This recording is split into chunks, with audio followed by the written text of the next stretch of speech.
السلام عليكم ورحمه الله. مرحبا بكم معايا فيديو جديد.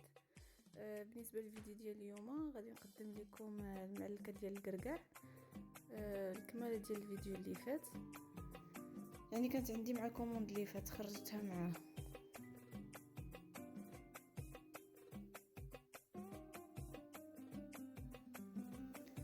بالنسبه للمقادير، السيده هي اللي جابتهم، يعني جابت كيلو ديال الكركاع. انا شديت داك الكركاع حيت منه دوك النصاص اللي صحاح اللي غادي نزوق بهم، والشي الاخر اللي بقى طحنته. تقريبا بقى ليا شي 800 غرام ولا 750 غرام في المجموع ديال الكركاع اللي غادي نطحن. صافي هنا كما كتشوفوا طحنته.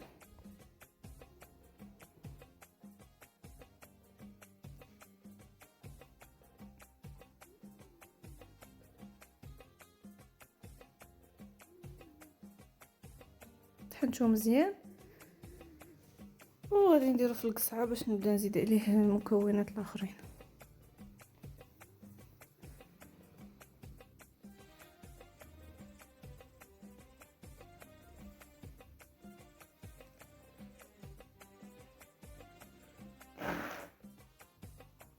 هانتوما كما كتشوفوا يعني راه طحنته مزيان. غادي نزيد عليه كاس ونص ديال سنيده، نزيد عليه شويه ديال الاكستري د الفاني وقبيصه ديال الملحه،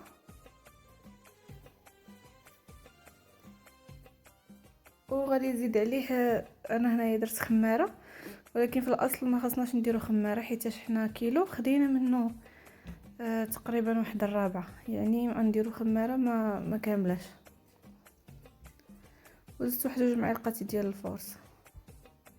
صافي غادي نخلط داكشي كامل مزيان حتى يندمج، ومن بعد غادي نبدا نزيد البيض. بالنسبه للعسل كنزيدوه غير باش تعلك لينا شويه العجينه. تقدروا تزيدوا الجليكوز ولا الكونفيتور، المهم اللي كان عندكم. صافي وغادي نبدا نزيد البيض. بالنسبه لذاك البيض اللي زدت في الاول كان عندي، يعني حيت كنت خدمت ديك الكوموند الاخرى بقى لي من ديك الغريبه الملكيه. صافي زدت هذاك الصفر اللي بقى وزدت بيضه. بالنسبه زعما الناس اللي غيصايبوها هكا يبقاو يزيدوا بيضه بيضه.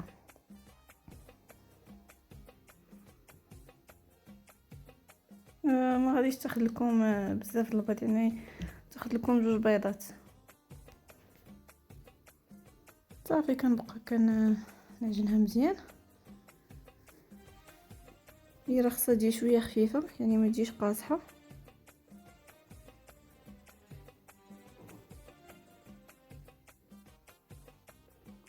صافي كنخليوها في هذا القوام هذا، ومن بعد غادي نبدا نكورها. يعني خليتها تحت غير واحد شويه، غير بين ما غربلت السكر كلاصي وجبت الزهر اللي غادي ندهن به يدي. صافي وبديت نحربلها، يعني ما خليتهاش بزاف، كنكورها ما خليتهاش بزاف. في هاد الوقيته هادي راه كان عندي الفران خدام، يعني كنت كنطيب فيه الكاطو الاخر. منين تجيو نتوما تصايبوها خصكم ضروري تشعلوا الفران. فاش تبداو تكوروا تشعلوا الفران باش يسخن، يعني كديريه متوسط، يعني بين ما هكا عمرتي اللاطه الاولى. فاش كتبغي تدخلي اللاطه ديالك كتنقصيلو، يعني كديريه قليل.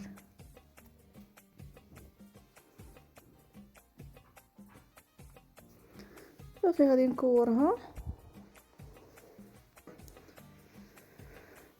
وغنفندها في السكر كلاصي. بالنسبه للعبار ديال الكرات، من الافضل الغريبه ديالنا كتكون كبيره شويه، يعني باش كتجي باينه وكيبانوا فيها حتى الشقات. فاش كتكون هكا 18 غرام ولا قل، يعني كتجي مقموعه. المهم هضروا فيهم اكثر من 20 غرام، تقدر تكون حتى 23. يعني غريبه راه معروف عليها كتكون كبيره. ولا بغيتو تنقصوا ماشي مشكل، يعني فاش كتكون هكا الحاجه اللي خدمتو بها غاليه كتبغي تصغري باش كتعطيك كميه كثيره. صافي بعد ما كورت هذيك الكميه كنبقى نهز شويه السكر كلاصي في يدي وكندور فيه ديك الكره. وكنحطها في اللاطه. ما تحربلوش الكميه كامله وتحطوها في السكر، حيت هذوك الحبات الخاره كينشفوا ما كيبغيش يلصق فيهم السكر. اللهم هكا كوروا شويه بشويه وديروا لها السكر وحطوها ومن بعد عاوتاني كملوا.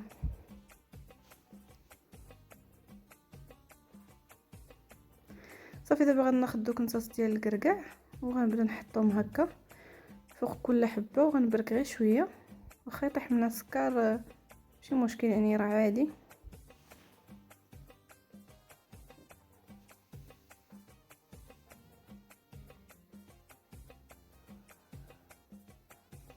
كنبركو عليها واحد شويه باش كتشق لينا، يعني دوك الشقات اللي كيتشقوا دابا كيعاونوها باش كتشقق مزيان في الفران، ما كتعطلش حتى كتيبس. صافي دخلتها طابت ومن بعد ما خرجتها وما كنخليهاش طيب بزاف. صافي اون فوا كتشقق كنطلعها واحد شويه للفوق، كنبقى حداها يعني كل ساعه كنقلبها، غير كتبان لي بدات كتقلع من بابي كويسون كنحيدها كنخرجها زعما من الفران. نتوما شفتوا كيف جات. بالنسبه لذاك الكركاع يعني مولاتو اللي جابته هو اللون ديالو كحل كما كتشوفوا، ماشي بحال هذا اللي في اللاطه الصغيره، اللي ماشي بحال هذا حيت ما قدنيش مشيت زدتها يعني شريته باش كملت هذوك الحبات اللي بقاو. هانتوما شوفوا الفرق، هذا كحل والاخر لونه مفتوح. هذاك اللي مفتوح جاي يعطي نظره احسن، ولكن بالنسبه للمذاق الاخر اللي كحل حلو على هذا فيه شويه المروره. صافي خليتها بردات، وهنايا كنوريكم لا كوموند اللي كانت معاها، يعني اللي كانت في الفيديو اللي قبل. صافي استفتها باش نعطيها لمولاتها.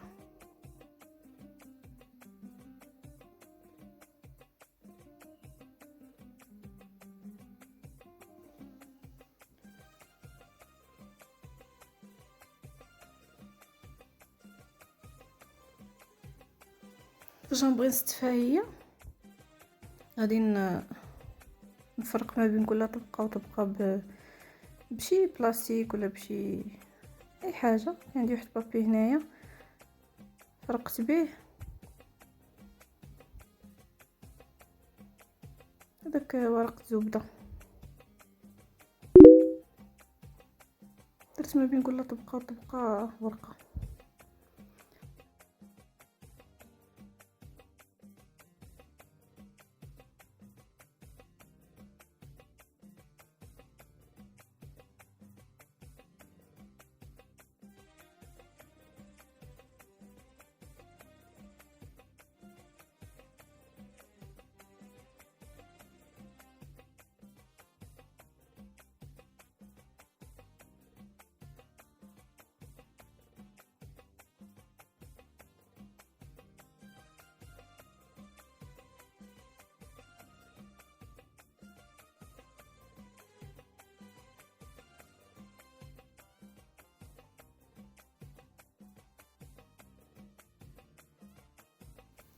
عطاتني تقريبا شي 60 حبه، يعني درتو الكيلو كامل راه يعطيكم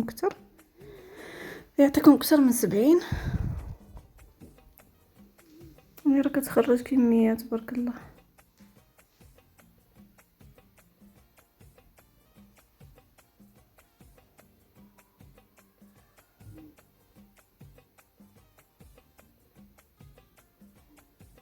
صراحه هادو اللي بالكركاع مفتوح جاو عاطيني نظره احسن، جاو باهجين ماشي بحال الاخرين، ولكن ماشي مشكل. يعني اللي بغى يصايبو يقدر يشري داك الكركاع الكحل، ماشي مشكل يعجن به ويزوق بهذا اللي مفتوح.